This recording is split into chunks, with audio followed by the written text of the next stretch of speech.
Welcome to Chemistry Lover, and here I am going to start a new video series on molecular spectroscopy.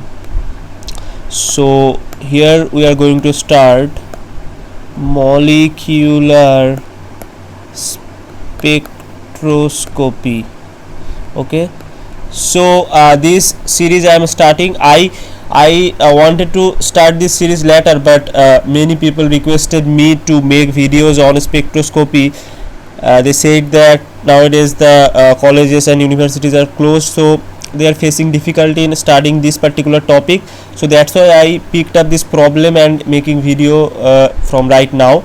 And whatever series I was running, like the basic organic chemistry part, so I covered up to the conjugation, and that series I will continue either way. But this is a new series, and I will put alternate video on that topic and this spectroscopy thing. Okay, so don't worry about that series I will continue in either way. So this is our new series, the molecular spectroscopy, and we are going to talk about application of molecular spectroscopy basically in organic chemistry. So this is actually the application part. You will also read spectroscopy in physical chemistry, that is basically the quantitative part where you will do mathematics, derivation and all these things. But here we will not do any derivation or mathematics. We will study the application part of the molecular spectroscopy, and it is basically qualitative part. Okay, so we will see the application of different spectroscopic methods, and our goal of this study is to determine the structure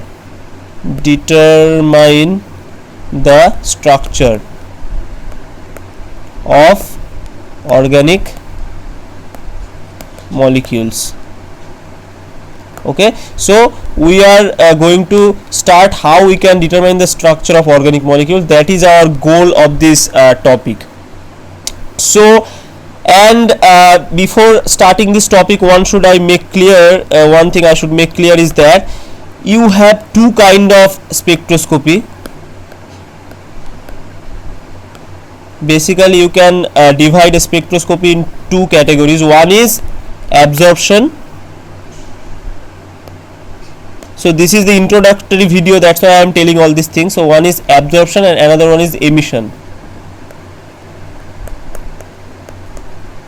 Okay, so one is absorption and another one is emission. Now in this particular case, we are interested in this absorption spectroscopy, not emission. So emission spectroscopy basically deals with the fluorescence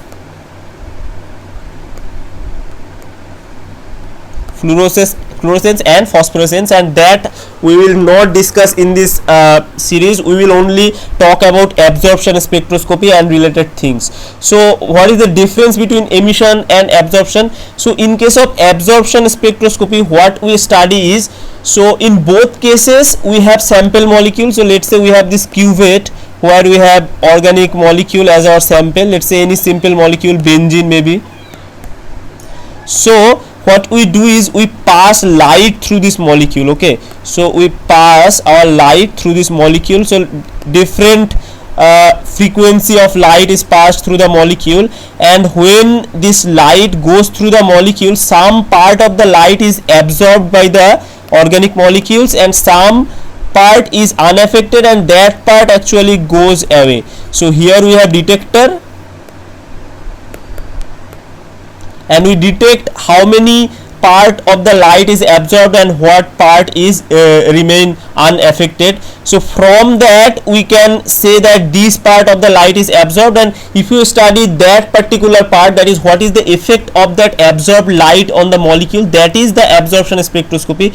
Whereas after absorption of that light, now the molecule goes in a higher energy state, and from that higher energy state it can emit energy to come back in the ground state, and that emitted light we can also study, and study of that particular thing is called emission spectroscopy, which we will not discuss in this video series. So what we will discuss here is the absorption spectroscopy. Now let us again take this example, that let's say we have benzene molecule in this cuvette, and we pass light through this cuvette, so some part of the light will be absorbed.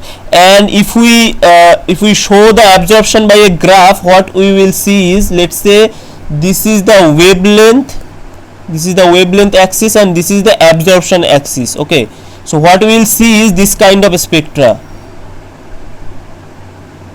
So at different part of the molecule, different wavelength of light is absorbed, and let's say this particular value is, let's say it is 255 nanometer. Okay, so let's say it is a 255 nanometer, that is it falls in the UV range. So this is the UV range. Okay, this is the UV range of the spectrum. And if we calculate the energy corresponding to this 255 nanometer, what will be the energy? So the energy will be around 470 kilojoule per mole. Okay, so this, let's say this amount of energy is absorbed. Okay, so how this energy is absorbed? So if we calculate the energy of molecule, we will see that this energy range is actually the energy range of different electronic state of a molecule. So in your molecule you have all this sigma level, then pi level, then the pi star, non-bonding level and sigma star level. All these levels are there, and these are called the electronic energy level. So these are called electronic energy levels. Okay, and this 470 kilojoule per mole, this energy range is actually related to this electronic levels. So when we say that this 470 or any kind of energy is absorbed by the molecule, what this energy will do to the molecule? So let's say this molecule has two energy levels, one is E1 and another one is E2. So the energy gap between these two will be delta E is equal to E2 minus E1. Now whatever energy is absorbed by the molecule, let's say the frequency of that energy is nu, so the energy content will be H nu, so that H nu will be exactly equal to this delta E, right? So the amount of energy or the energy which is absorbed by the molecule, the frequency of that in a particular wavelength or the frequency of that particular light or radiation will exactly match to the energy gap between these two levels, and then only the absorption will take place, right? So this is the fundamental of any kind of absorption spectroscopy. In any kind of absorption spectroscopy, you should have two energy levels, and the energy gap between these two should match with the wavelength of the light which you are using, or the frequency of the light which you are using, and then only this absorption will take place, and this is called resonance absorption.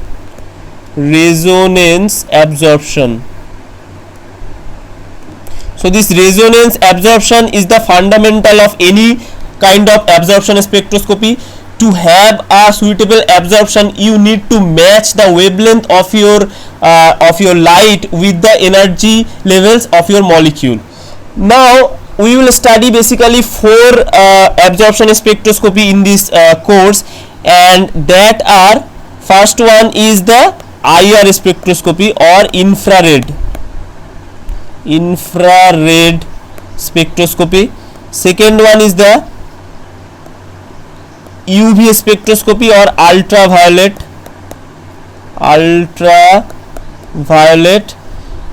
Third one is the NMR spectroscopy or nuclear magnetic resonance, and fourth one is the mass spectrometry. Now look at the names. All these three we call spectroscopy, whereas the for mass we call it spectrometry. Why it is called spectrometry? So in all these three, IR, UV and NMR, we study the interaction of light with molecule, that is light matter interaction. So this is light matter interaction. Okay, but for mass spectrometry the study is slightly different. In this case, what we do is we use high energy electron beam. So high energy electron beam is used, and a particular molecule is bombarded with that high energy electron beam, then the molecule undergoes fragmentation, so different fragments you will get, and we study the mass of this fragment to get the information about the molecular weight of that particular molecule, right? So that's why it is not actually the light matter interaction, and we don't call it spectroscopy, we call it spectrometry. That's why it has a different name. Now let us come back to the spectroscopy thing, that is IR, UV and NMR. And as the name suggests, the IR, in case of IR spectroscopy, what we do is we do the study of this spectroscopy, and in this case we use the light the wavelength of which fall in the infrared region. Okay, so IR, this name suggests that whatever light or electromagnetic wave we will use in this spectroscopy, that will fall in the infrared region, and the range is like 400 to very high wavelength, that is almost 400 to 4000 nanometer. Now this 400 to 800, this is actually visible part, and actual infrared starts from after 800, right? So above 800 is called the infrared region, but we will see that the energy levels of these molecules merge in this 400 to 800 region, so that's why we are writing 400 to 4000. So this is the infrared region. For UVVs we say it is like for 200 to 400 nanometer, it is UV. This is UV, and it is very high energy, whereas above 400, that is 400 to 800, it is the visible. And for NMR we use the radio frequency, which is very low in energy, and the wavelength is around and the frequency from around 60 megahertz to like 500 or sometimes like 900 megahertz, depending on whatever machine we are using. So these are the wavelength range or the frequency range in which we are interested in, and we will do different kind of study of the molecule. Now another thing we should know is what is the information we will get out of these different kind of spectroscopic things. So from IR what we get, so IR is basically, it deals with the stretching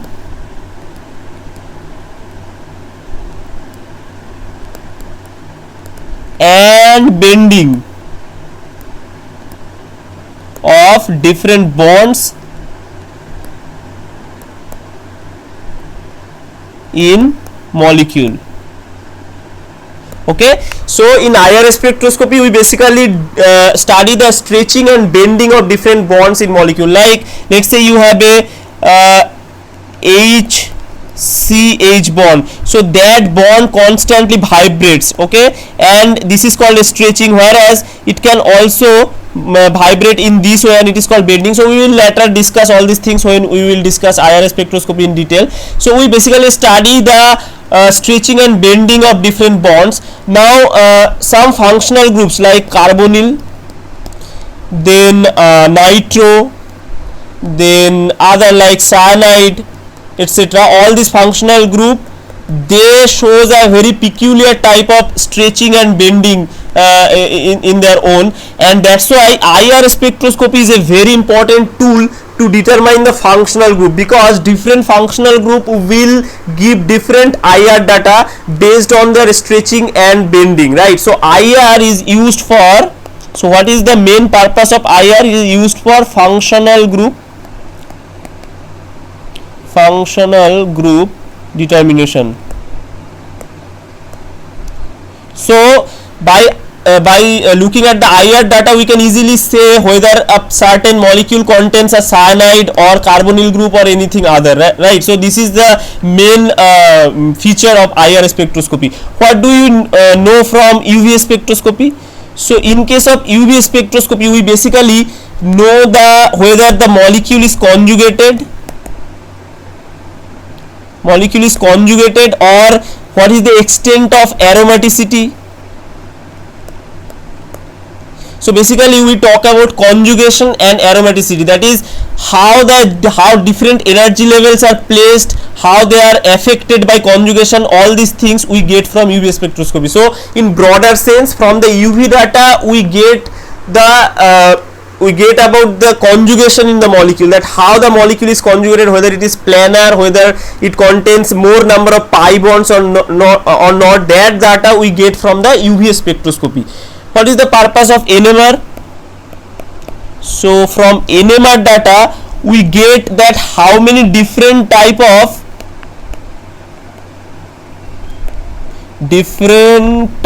of carbon or hydrogen is there in a particular molecule. From C13 spectrum we get that how many different type of carbons are there, and from H1 we get how many different type of hydrogens are there. So these are the all things we get from these different spectroscopic things. And from mass spectrometry we get the molecular weight. Okay, now you can see that not a single spectroscopic data can give us all important data about a particular molecule. So let's say we have only IR data, so by that we can only say which functional group it has. Or let's say we have NMR data, so by that we can say how many different kind of hydrogens or carbons are there in the molecule. If we have UV data, we can say how many type of pi bonds are there, what is the state of conjugation, all these things. And from mass data we can say the overall molecular weight of the molecule. But none of this data individually can give us the overall picture of the molecule. To get the overall picture of the molecule, we have to combine all this data, and then only we can get the overall structure of the molecule. And that we will see when we will work out different examples related to this spectroscopic techniques. So this is the introductory video on the molecular spectroscopy. We will study all this spectroscopy, IR, UV, NMR and mass one by one. So in the next video I will discuss about IR spectroscopy in detail. I will discuss all the features of the IR spectroscopy, how it works, what information we get, how we determine a functional group, what is the different range of stretching and bending of different functional groups of molecules. So that things. So if you are new in this channel, subscribe this channel for getting videos like that, and thank you for watching.